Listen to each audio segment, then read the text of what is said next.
The story of how Kawhi Leonard finessed and effectively stole from the Los Angeles Clippers starts all the way back in San Antonio. It starts all the way back in 2017 in the 2017 Western Conference Finals between the San Antonio Spurs and the Golden State Warriors. Hey guys, my name is Emmanuel Kamia, and before I jump into this video, I just want to ask you guys to give me the HBO special, that is the Help a Brother Out, and you can do that by hitting the subscribe button and leaving a like underneath this video if you like this kind of content.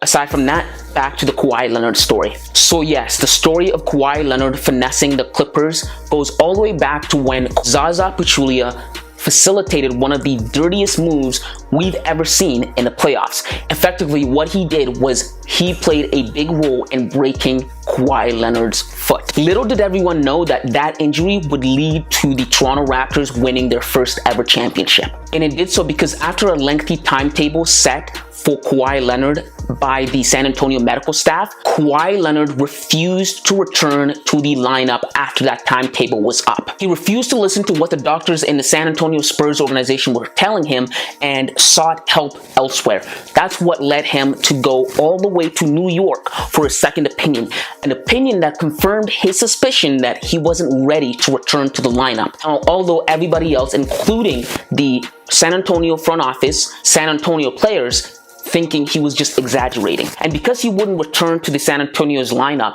and because of how important he was to the San Antonio's lineup, evident by how the Warriors were losing to a fully healthy San Antonio Spurs team, Greg Popovich and the front office decided to do something about this. So what Greg Popovich did was he enlisted players, teammates of Kawhi Leonard, to effectively come after him in the media. So what happened was Tony Parker came out and he basically blasted Kawhi Leonard, saying that he'd had injuries in the past before that he's played through. He's seen Tim Duncan play through injuries and the greats just learned to deal with it. This effectively was the straw that broke the camel's back for Kawhi Leonard. Why? Because in sports, not just basketball, but in sports in general, there are really two things in locker rooms that people don't discuss. And that is a teammate's injury and a teammate's contract. You don't talk about another man's money, and you don't talk about another man's injury because you don't know what he's going through. You don't know what the recovery is. You don't know what the pain of that is. And so when teammates came out and critiqued Kawhi Leonard, to him, it was the breaking of a trust that he had with the team and organization. And everybody knew, Kawhi Leonard knew, and the media knew that Tony Parker was just effectively a mouthpiece for Greg Popovich. And because of that betrayal, Kawhi Leonard felt that there was no need for him to stay in San Antonio any longer. And because of that, he demanded a trade. This further angered the San Antonio Spurs management.